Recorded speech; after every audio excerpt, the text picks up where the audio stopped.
बहुत सुंदर ये प्रसंग है साधकों के लिए, अध्यात्म मार्ग के पथिकों के लिए।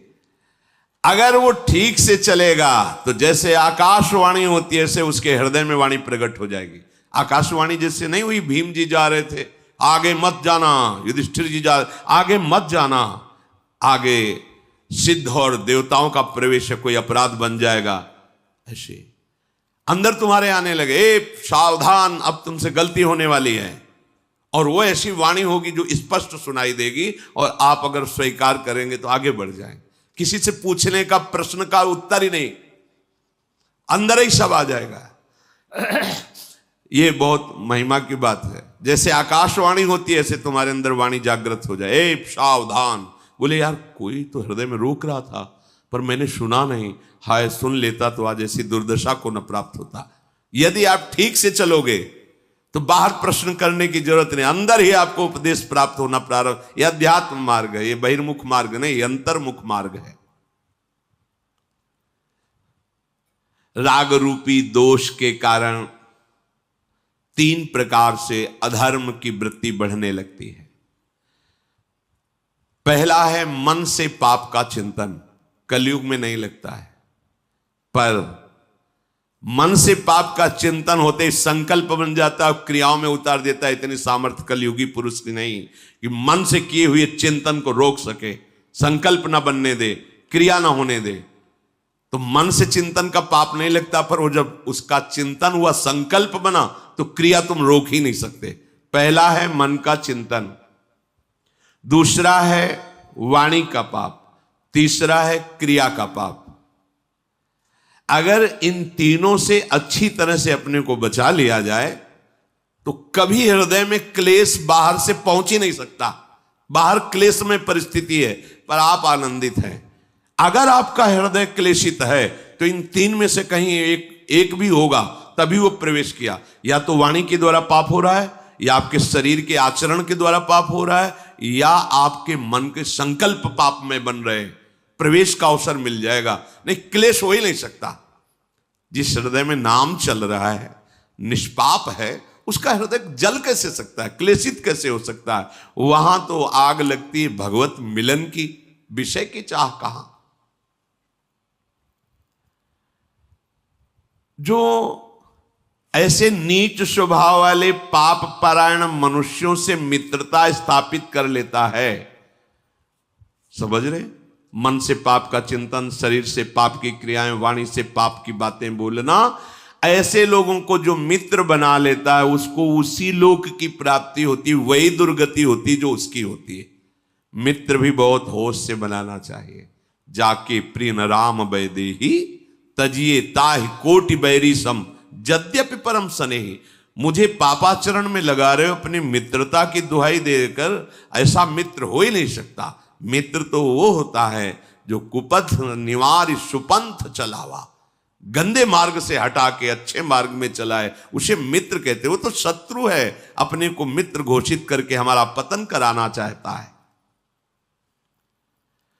जो मनुष्य पापात्मा होता है उसे धर्म की प्राप्ति नहीं होती, अर्थात उसे सुख की प्राप्ति नहीं होती, अर्थात उसे बार बार विपत्तियां, दुख और पराजय ही मिलती है।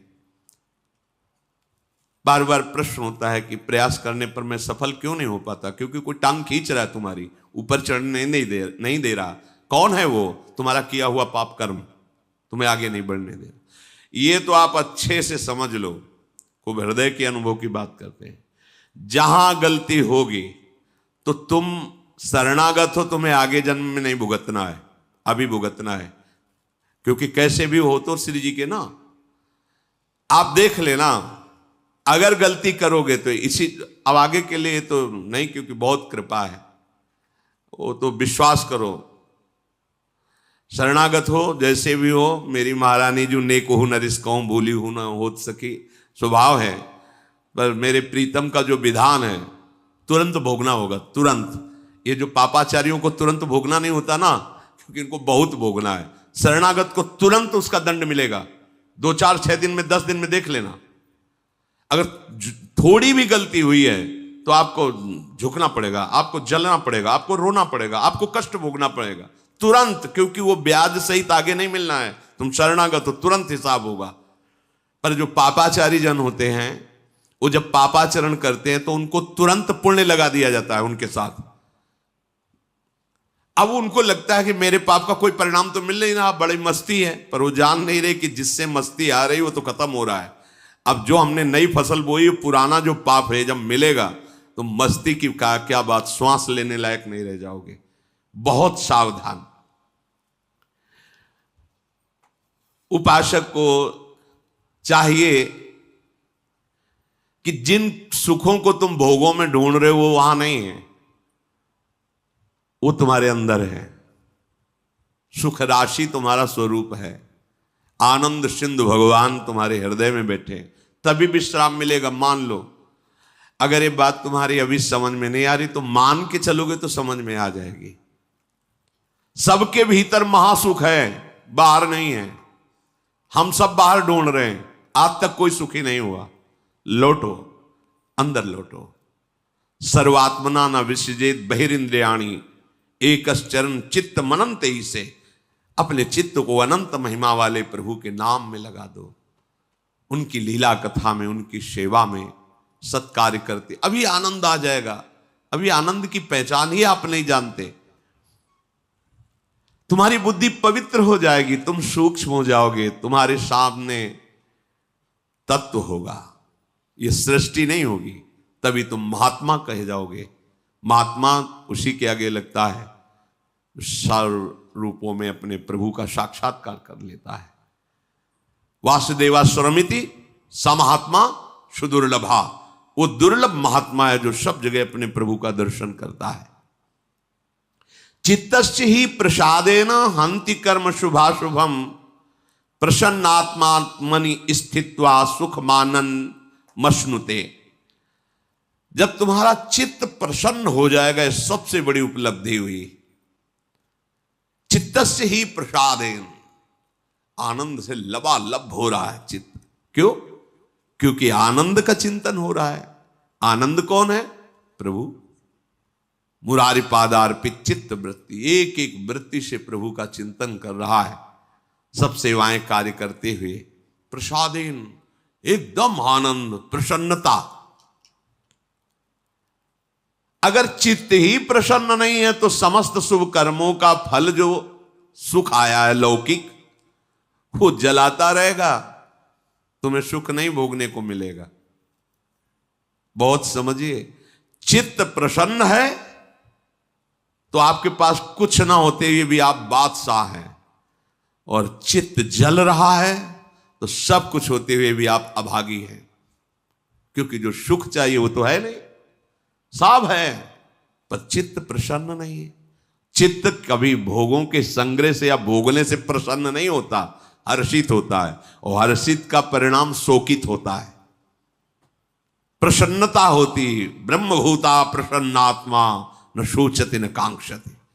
जिसे तत्व का ज्ञान या भगवत साक्षात्कार हो जाता है, अखंड आनंद, परम प्रसन्नता। मान लो तो आनंद का अभी आप सोच भी नहीं सकते किसे आनंद कहते हैं। जिसका अंतःकरण हर समय प्रसन्न रहता है वो अक्षय महासुख को प्राप्त होता है। जैसे किसी को अच्छा अच्छा भोजन पवा दिया जाए खूब यहां तक, इसके बाद उसको खूब भोजन रखा जाए,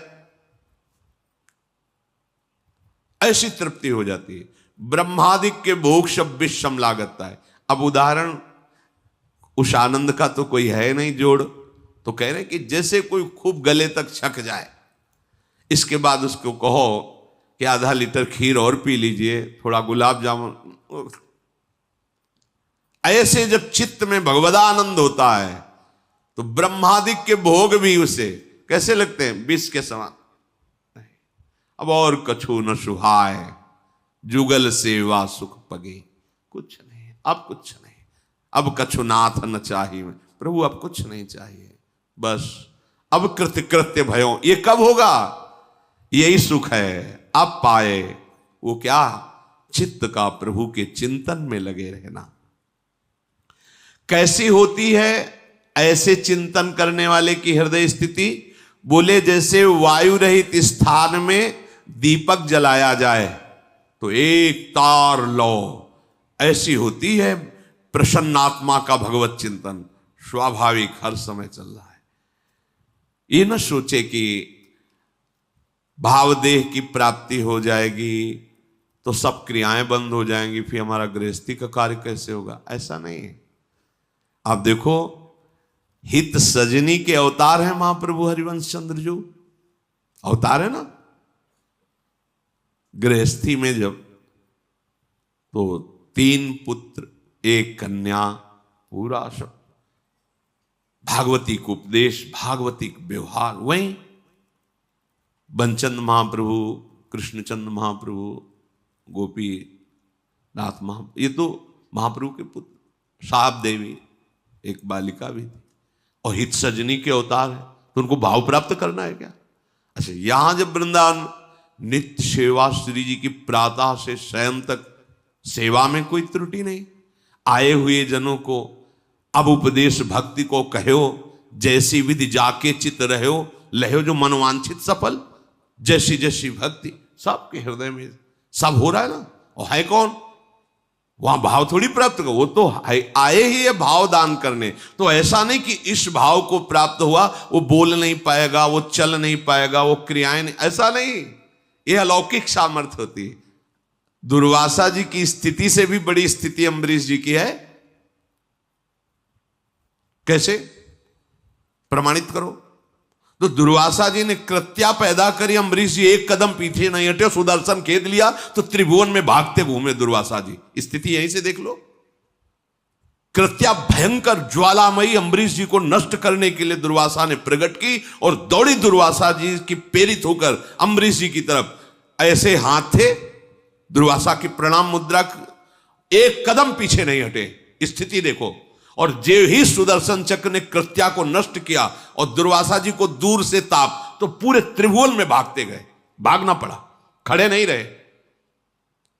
अम्बरीश जी का क्या कार्य रुका हुआ है। चक्रवर्ती सम्राट, सारे कार्य हो रहे हैं और 8 पहर उनकी स्थिति केवल कृष्ण में है। सावई मना कृष्ण पदा। ये ना समझे कि अब ये जो भक्ति को उपदेश करें इसका मतलब हमें बाबा जी बनना पड़ेगा, और मतलब एक गुफा में बैठ के, एक कमरे में बैठ के आंख मूंदे, ये भक्ति का ये बहुत प्रवीण, बहुत ऐसा नहीं। देखो आचार्यों को, महापुरुषों को, सबको देखो ना, स्थिति किस कोटि की है, कैसे लोक व्यवहार में वैसे ही दिखाई दे रहे। वो सामर्थ्य भागवतिक है। जैसे कोई बहुत कठोर हो सकता है तो फिर कोमल कैसे हो सकता है।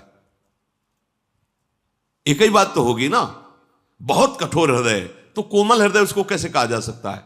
लेकिन प्रभु को कहा गया वज्रादपि कठोराणी और कुसुमादपि कोमलानी। कुसुम से भी कोमल हृदय और वज्र से भी कठोर हृदय।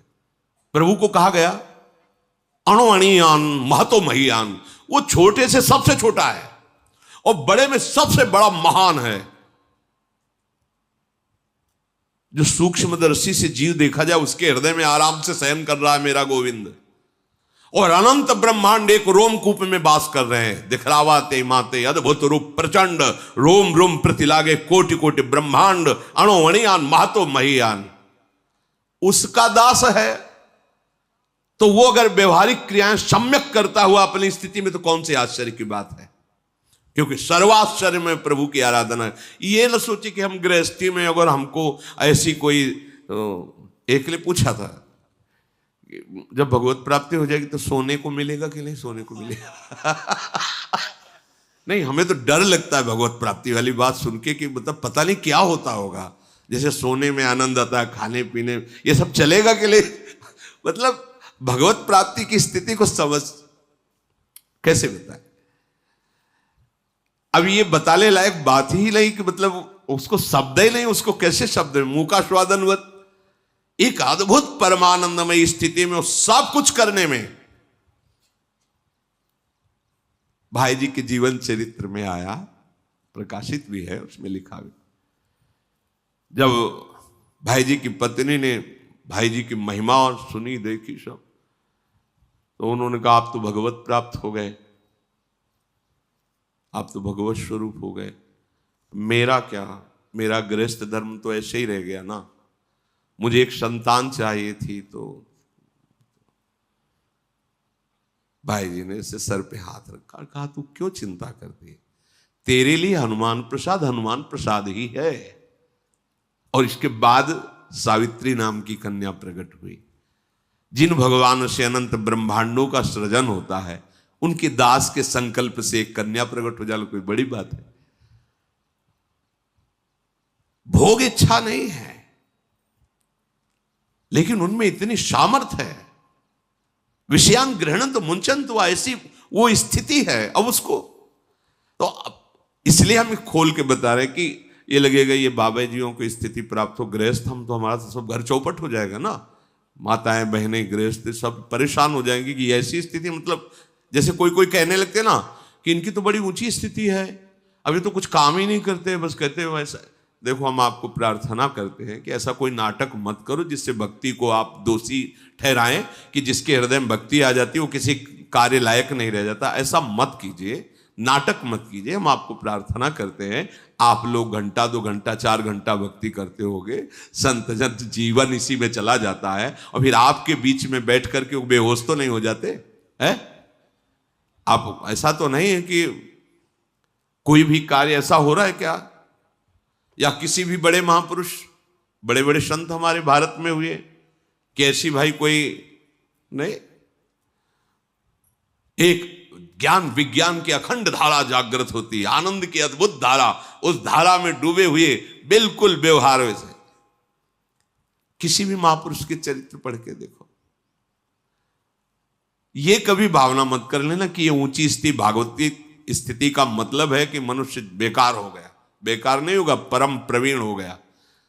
तुमसे अपना घर नहीं संभलता, और जब राष्ट्र का विशेष पद उसे मिलता है तो उतनी सामर्थ्य भगवान दे देते हैं, लाखों करोड़ों को संभालता है। समझो ना, तुमसे अपना घर नहीं संभलता, अपने घर का निर्णय ठीक नहीं कर पाते, वो पूरे विश्व में अपने देश की रक्षा कर रहा है और अपने देश को संभाल रहा है। सामर्थ्य किसने दी? जरा सी सामर्थ्य भगवान की उदय हुई तो राजा पूरी प्रजा की रक्षा करता है, पूरी प्रजा का पोषण करता है। सोचो, उस सामर्थ्य को जिसने प्राप्त कर लिया, सर्व सामर्थ्यशाली प्रभु को, उसके द्वारा कहीं ऐसा होगा? वो एक परमानंद की स्थिति में रहता हुआ भी सम्यक रूप से सब व्यवहार करता है। कितने ऐसे महान गृहस्थ हुए हैं जिनके सामने भगवान खेलते हैं, नरसिंह मेहता जी आदि बड़े बड़े महापुरुष। क्या ऐसा हुआ कि वो पागल हो गए, वो बावरे हो गए? वो ये जो जैसे कभी कभी एक दो आप लोगों ने बताया कि वो जब से सत्संग सुना कुछ दिन पहले से, अब उनकी स्थिति तो ऐसी कि घर का कोई कामकाज नहीं तो सब परेशान है।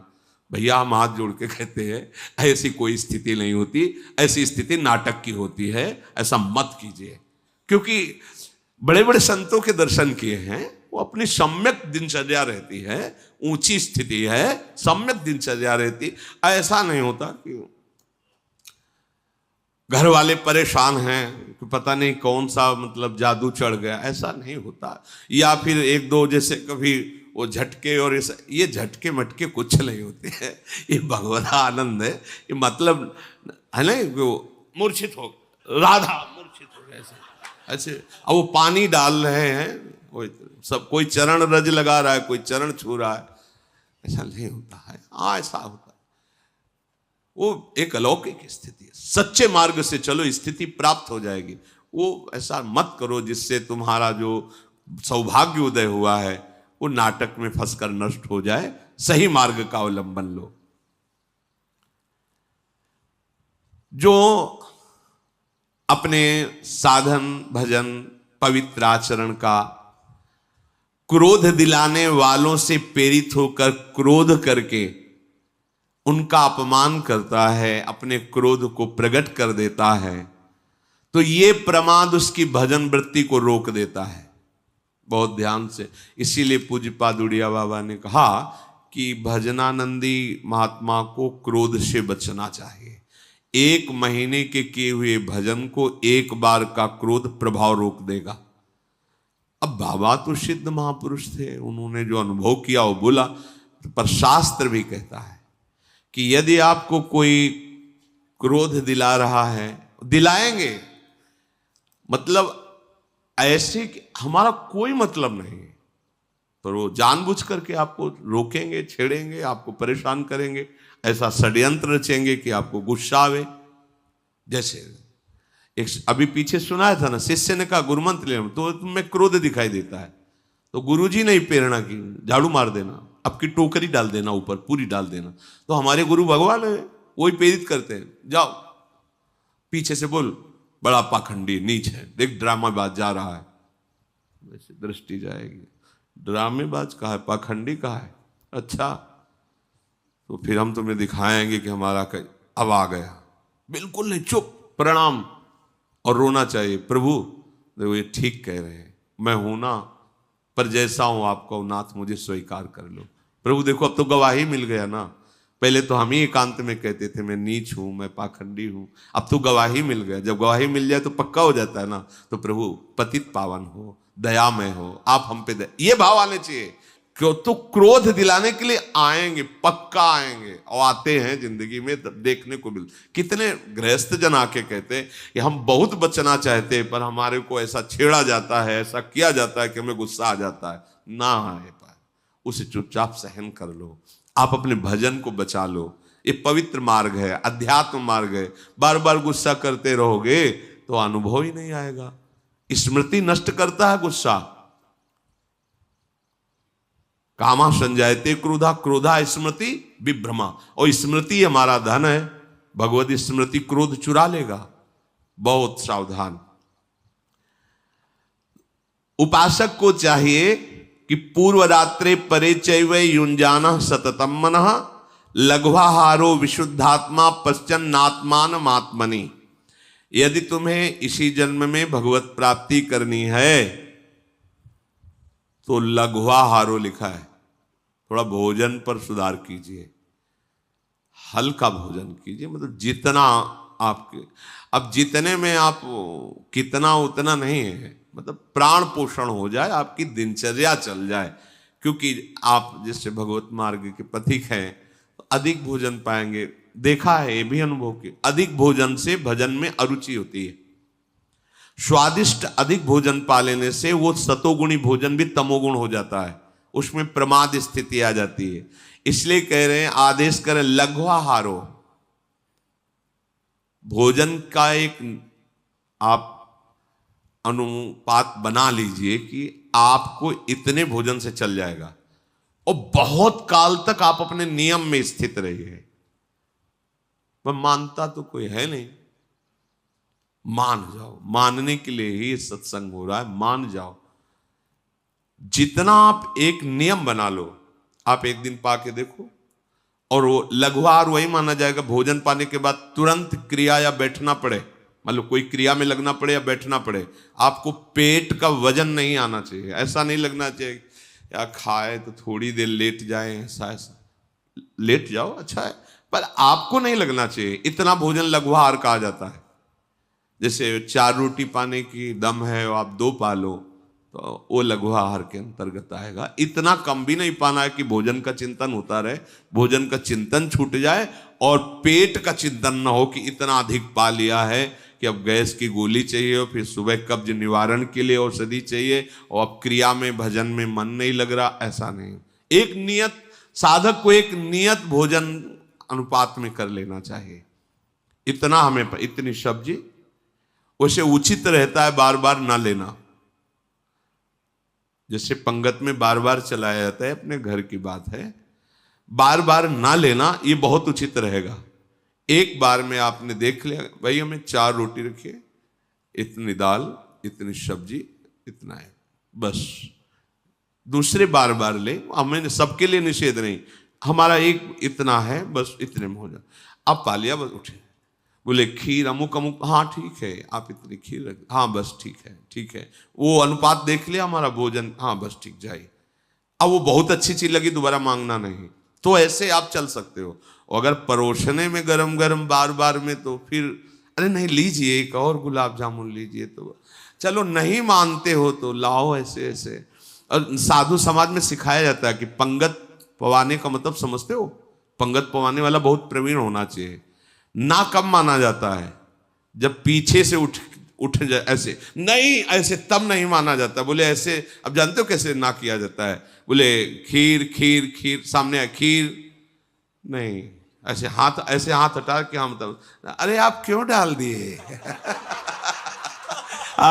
नहीं तो तब होता, नहीं नहीं एकदम ऐसे होता ना, मतलब उठ गया एकदम, उसे माना जाता है नहीं नहीं, ऐसे हाथ तो हटा लिया, और जब नहीं ना ही कहते कहते वो परस गया, तब वो बोल, ऐसा नहीं, भोजन का एक नियत अनुपात रख लीजिए। और उपासक को चाहिए कि रात के पहले पहर में और रात के पिछले पहर में अपने मन को विशुद्ध भाव से भगवान में लगावे। सोते समय बिल्कुल सावधान हो जाओ। ये जिन साधक की वृत्तियां चाहे गृहस्थ हो चाहे विरक्त हो, जब आप शयन करने जा रहे हो उस समय मानो आप मृत्यु दशा में जा रहे हो, पता नहीं जगना हो कि ना हो। सच्ची बात मानिए, लाखों लोग ऐसे सोते ही रह गए, कब कहां कौन सी, तो आप शयन करने जा रहे हैं। मतलब मेरा अंतिम समय ऐसा भाव कि अब हम शयन, सामने प्रिया प्रीतम का भाव करके नाम जप करते एकदम लीन होते, कब नींद आ गई आपको पता नहीं, ऐसा नहीं आ रही तो हम प्रिया प्रीतम के चिंतन में है, नाने पर भी भारी विक्षेप आपको नहीं होगा।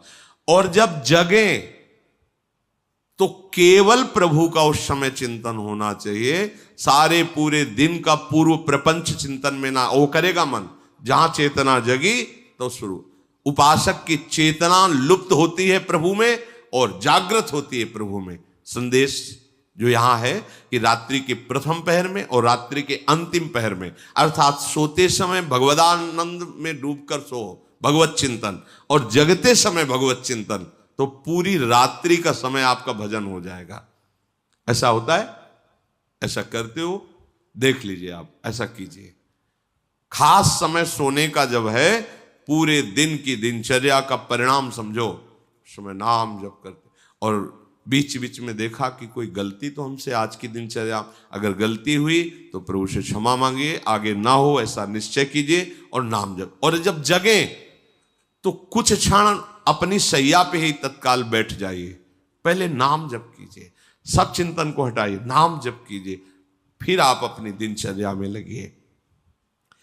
लघुआहार रात्रि के प्रथम पहर और अंतिम पहर में भगवत चिंतन, उसे अपने लोगों को तो करना नहीं पड़ता चिंतन, आंख खुलते ही दिनचर्या में बड़ी प्रवीणता से लगना होता है, क्योंकि 4 सवा 4 बजे से सत्संग शुरू है, तो यहाँ घंटा आध घंटा पहले तो आना ही होता होगा। तो अब उसके लिए तो पहले से, अब जब 4 बजे यहाँ बैठे हो तुम, तो मतलब है कि 2-2:30 बजे से तो दिनचर्या चालू करनी ही पड़ेगी। तो उस समय से एकदम जल्दी जाऊं, जल्दी वो चिंतन वहीं लगे, राधा के कुंज, वो वहाँ कीर्तन भजन, यहाँ है तो नाम कीर्तन, वैसे बहुत बढ़िया सौभाग्य। ज़्यादा लड़ाई वाला साधन यहाँ नहीं है, ज़्यादा लड़ना नहीं पड़ेगा मन से, वो ऐसी दिनचर्या को खुद भागेगा कि मुझे जल्दी करना है, जल्दी पहुंचना है, वहां बैठ के सुनना है, आदि आदि। प्रज्वलित तेज उसके हृदय में प्रकाशित हो जाता है, उसी तेज में सारे गलत विचार भस्म हो जाते हैं। ये लड़ाई नहीं लड़नी पड़ती, थोड़ा तो सही ढंग से चलो। अब जितना भी बताओ सुन लोगे, पर मन के अनुसार चलना अच्छा लगता है, शास्त्र के अनुसार चलना अच्छा नहीं। आज्ञा पालन कर लो, सच्ची बात कहते हैं, आज्ञा पालन कर लो। हमारा हंसना, हमारा खेलना, हमारा तुम्हारा दुलार करना, तुम्हारा डांटना, केवल एक ही बात, तुम्हारे मन को मैं पकड़ पाऊं। मन को पकड़ लिया ना, वो ऐसे पकड़ में नहीं होता, ये ऐसा भूत है, अभी यहाँ कल वहां वहां वहां, ऐसे इसका स्थान ही समझ में नहीं आता है, और वो तुम्हारे सहयोग से समझ में आएगा।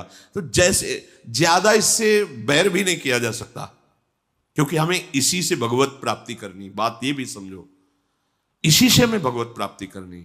सावई मना कृष्ण पदारविंदो, इसको थोड़ा दोस्ती भी देनी है और थोड़ा टाइट भी रखना है। ना तो बराबर इसे टाइट रख सकते हो, ना तो बराबर इससे दोस्ती कर सकते हो, दोनों बात होनी चाहिए। जब ये हठ पे हो तो घुमा के ऐसा ही करना है, अब तो आज रसगुल्ला पाना ही है, अब उठान लिया, अब तो माला में जा राधा लाभ ध्यान करोगे तो रसगुल्ला आएगा। ये बहुत चतुर है, बहुत चतुर। अब बार बार हृदय में जलन होगी ऐसा, तो हमें लगता है कि अगर पैसा हो तो ले आओ रसगुल्ला, श्री जी को भोग लगाओ, ऐसे पवा दो। देखो भाई तुमने कहा था रसगुल्ला, अब हमारी बात मानो, 11 माला बैठ के करो राधा राधा राधा राधा राधा। अब अगर चंचलचा की तो ठीक नहीं है, तुम्हारी बात हमने उचित धर्म की बात हो। ये पूज्य मथुरा दास जी महाराज के श्रीमुख से सुना, बड़े सिद्ध संत थे, तो उन्होंने कहा कभी कभी, लेकिन अधर्मयुक्त नहीं। क्या धर्मयुक्त कहा तो हम कर नहीं, फिर उसमें डांट लगानी है। जहां धर्मयुक्त है वहां, जैसे कभी मन आज ऐसा, तो ठीक है चलो, वो करके श्री जी को भोग लगाया, जय जयकार की, पाया। अब लगो तुम्हारी बात हमने एक मान ली, अब हमारी एक बात मानो, इतना भजन करो, इतना ऐसा पुराने संतों ने भी किया। जैसे कोई मांग की तो लाए और टांग दिया ऐसे, और कहा बिल्कुल 2 घंटे बाद हम आपको पवाएंगे, 2 घंटे हमारा साथ दो, जल्दी से इतना नाम जप कर लो, इतना मंत्र जप कर लो, देखो टंगाए हम पवा देंगे। उधर देखना नहीं, चुपचाप नाम जप करो। ऐसे मन को फुसला के डांट के तब प्रभु में अर्पित। बराबर आप इसे डांट भी नहीं सकते और बराबर इसे फुसला भी नहीं सकते। इतना विवेक होना चाहिए कि कहां फुसलाना है। जैसे घोड़े को अधीन किया जाता है ना, कभी हाथ फिराया जाता है, कभी चाबुक मारी जाती है, वो ऐसा प्रवीण हो जाता है कि चालक की एड़ के इशारे को समझकर उधर चल देता है। ऐसे ही हमको मन को अपने अधीन करना है संपूर्ण उपायों से। देखो महात्मा जन वही, संपूर्ण उपायों से हमको मन की लोभ और क्रोध की वृत्तियों को दबाना है। अगर आप दबा ले गए तो इससे बड़ा कोई तप नहीं है, और यही तप भवसागर से उतारने का सेतु का काम करता है। भव समुद्र से क्या, अपने मन की लोभ क्रोध आदि वृत्तियों को दबाना, उनको दबाना सीखो। आप दब जाते हैं उनसे, आप इनको दबाना सीखो। थोड़ा सा आप अपने स्वरूप में आइए, आप अपार सामर्थ्य रखते हैं। सच्ची बात, नारायण को अधीन कर सकते हैं। ये तो सब छोटी मोटी बात। नारायण को होए अधीन, संग ही संग डोले, भक्तन पाछे यो फिरे, जो बछड़ा संग गाय। समझो, आप में इतनी सामर्थ्य है कि आप अपने प्रेम बंधन की डोरी में प्रभु को बांध सकते हैं। पर आप अपने सामर्थ्य को भूलकर इंद्रिय और विषय में इतना लीन हो गए कि आप रोने लगते हैं, निराश हो जाते हैं। अब हम जी नहीं सकते, अब हमें भोग चाहिए, हमें बहुत कमजोर हो गए। ये सत्संग आपको इसीलिए श्री जी सुनवा रहे, आप बलवान बनिए, आप भगवत अंश हैं। अपनी इंद्रियों को निर्विषय करते हुए सच्चिदानंद प्रभु की प्राप्ति इस जन्म में करनी ही करनी है। इसमें कोई भी दो राह मत रखो। आप जो होगा सो होगा। अब इस जन्म में प्रभु से मिलना है, एक बार ठान लो, प्रभु से मिलना है, सब ठीक हो जाएगा। और जब आप ठान लोगे तो दूरी नहीं रहती। ये मार्ग ऐसा है, ये जैसे कोई छड़ी इतनी बड़ी नहीं दिखाई देती हो, खोलो तो लंबी निकलती चली जाती, फिर उसे कर दो छोटी हो। ये देहाभिमानियों के लिए बहुत लंबा मार्ग है, जन्म जन्म। और शरणागतों के लिए बिल्कुल छोटी छड़ी की तरह समिट जाता है। ऐसे प्रभु मिल जाए, इन्हीं नयनन सब सुख देखे।